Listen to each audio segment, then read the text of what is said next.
এর আগেও মানুষ মারা গেছে, আহত হয়েছে, অনেক ডাক্তারও পর্যন্ত এখানে নাই। কোনো বাস এখান থেকে যাওয়া আসা করবে না। যদি 5 দিন থাকা লাগে আমরা 5 দিন থাকবো।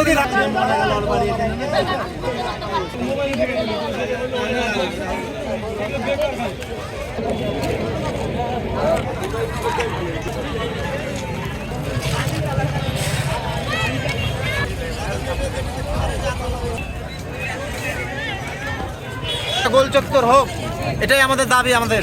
আর কোন হচ্ছে এর আগেও মানুষ মারা গেছে, আহত হয়েছে, অনেক ডাক্তারও পর্যন্ত এখানে এমন ভাবে মানে আহত হয়েছে সে বলার বাহিরে। মারা এটা বললাম তো মারা গেছে, একটু আগে মারা গেছে। তো আমরা চার চত্বর হোক, আমাদের আশা একটাই, এটা গোল চত্বর হোক। জি, 12 রাস্তার মধ্যে যত হচ্ছে, তাড়াতাড়ি সম্ভব, যত তাড়াতাড়ি সম্ভব। ডিসি স্যার এসে আমাদেরকে আশ্বাস না দিলে রাজি নাই। কোনো বাস এখান থেকে যাওয়া আসা করবে না। যদি 5 দিন থাকা লাগে আমরা 5 দিন থাকবো। ডিসি স্যার যতদিন না এসে আমাদেরকে আশ্বাস দিবে ততক্ষণ আমরা রাজপথ ছাড়বো। দাবি একটাই।